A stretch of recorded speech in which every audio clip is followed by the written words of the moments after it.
हमारे बच्चे हमारे घर पे रह के पढ़ाई करेंगे तो हम वोट देंगे घर पे बैठिए के। इस देश के लोग सिर्फ और सिर्फ अपने बच्चों के भविष्य के लिए सरकारों से एक सवाल करें कि जब ऑनलाइन पढ़ाई होगा तो वोट भी ऑनलाइन होगा। जब बच्चे डिजिटल क्लासरूम में पढ़ेंगे तो हम भाषण भी डिजिटल बोर्ड पे ही सुनेंगे। अरे ये सरकारें हैं, हम लोग पाकिस्तान से तो नहीं डरते हैं, हम लोग अपने सरकार से डरते हैं। ये लोग आपसे में लड़ते रहते हैं, आपसे में कुर्ता एक दूसरे का फाड़ते रहते हैं। साहब ये भारत है जहां पर चुनाव ऑफलाइन हो सकता है लेकिन पढ़ाई ऑनलाइन होगा। अगर देखा जाए तो बिहार में जितने भी जो शैक्षणिक संस्थान हैं सभी को बंद कर दिया गया है। वहीं यूपी में चुनाव है तो देखा जाए तो यूपी में जो है अभी तक शैक्षणिक संस्थान बंद नहीं हुए हैं। और लगातार देश के माननीय प्रधानमंत्री मोदी जी हैं जो लाखों की संख्या में भीड़ इकट्ठा कर रहे हैं, रैलियां कर रहे हैं। आइए हमारे साथ बात करने के लिए हम इस वक्त बनारस में मौजूद हैं। मनीष कश्यप जी हैं, सचता के पत्रकार। सबसे पहले आपका बहुत बहुत स्वागत है। बहुत बहुत धन्यवाद। अच्छा, क्या कहेंगे, एक तरफ मोदी जी जो है कहीं ना कहीं लोगों को कह रहे हैं कि कोरोना और ओमिक्रॉन से बचिए, वहीं दूसरी तरफ लाखों की संख्या में भीड़ इकट्ठा कर रहे हैं रैली में। क्या इससे कोरोना नहीं फैले? कोरोना और ओमिक्रॉन पे मैं आप लोगों से बता देना चाहता हूँ, प्लीज़ विनती है। पिछले 3 साल से मैं 200 से ज़्यादा हॉस्पिटल में गया हूँ, हर जगह गया हूँ।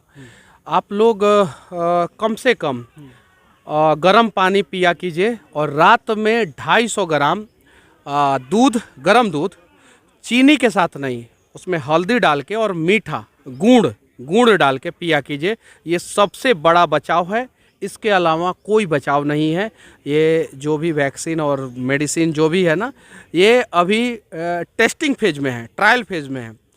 परमानेंट इलाज नहीं है, परमानेंट इलाज यही है। और उसके अलावा एक्सरसाइज किया कीजिए। मैं रोज़ कम से कम 5-7 किलोमीटर चलता हूँ, कम से कम 5-7 किलोमीटर चल लेता हूँ, कभी कभी 10-10 किलोमीटर हो जाता है। ये चीज़ें हो गया। उसके अलावा आप शिक्षा पे मुझसे सवाल किए थे। इस देश के लोग सिर्फ और सिर्फ अपने बच्चों के भविष्य के लिए सरकारों से एक सवाल करें कि जब ऑनलाइन पढ़ाई होगा तो वोट भी ऑनलाइन होगा। जब बच्चे डिजिटल क्लासरूम में पढ़ेंगे तो हम भाषण भी डिजिटल बोर्ड पे ही सुनेंगे। जब हमारे बच्चे हमारे घर पे रह के पढ़ाई करेंगे तो हम वोट देंगे घर पे बैठिए के। और ये सवाल अगर भारत के पेरेंट्स सरकारों से कर लिए तो समझ जाइए कि वो भारत के भविष्य के साथ साथ अपने बच्चों का भविष्य बचा लेंगे। और अगर ये सवाल नहीं कर पाते हैं तो अच्छा, क्या आपको लगता है कि जानबूझकर कहीं ना कहीं एजुकेशन सेक्टर को बर्बाद किया जा रहा है भारत में? बहुत बड़ा इन्वेस्टमेंट ऑनलाइन सेक्टर का है, बहुत बड़ा। वो करोड़ों का नहीं, अरबों का है। इसलिए मैं कह रहा हूँ कि अरबों का तो प्रचार मिलता है भारतीय टीम का स्पॉन्सर बनने के लिए। तो बाइजू स्पॉन्सर है ना, भारतीय टीम के टी-शर्ट पे बाइजू का आता है। तो सोचिए वो कितना कमाया होगा तभी तो स्पॉन्सर बना ना।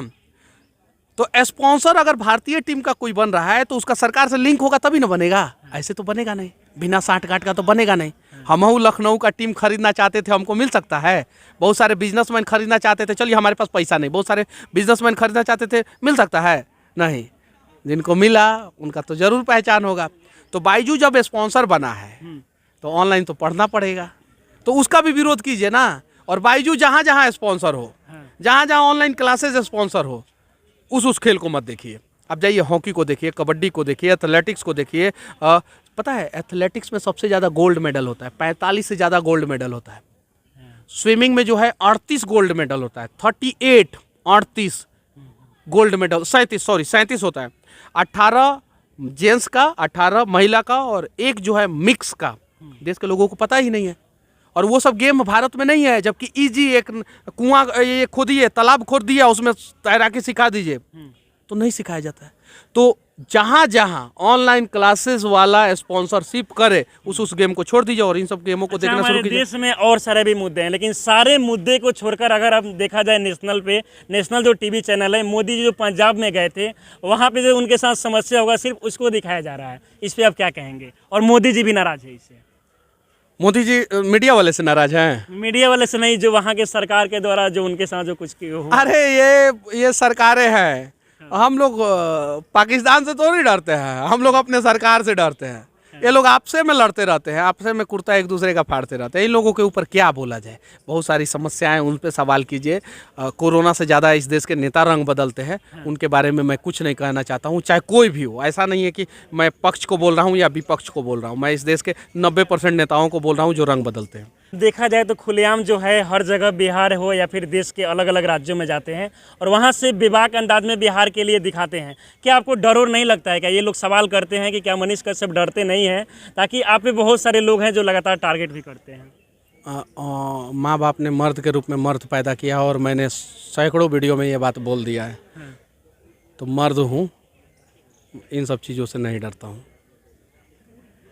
चलिए, बहुत बहुत शुक्रिया बातचीत करने के लिए। बहुत बहुत धन्यवाद कि आप बनारस आएँ, आप लोग सभी लोग बनारस आएँ, इसके लिए तहे दिल से धन्यवाद।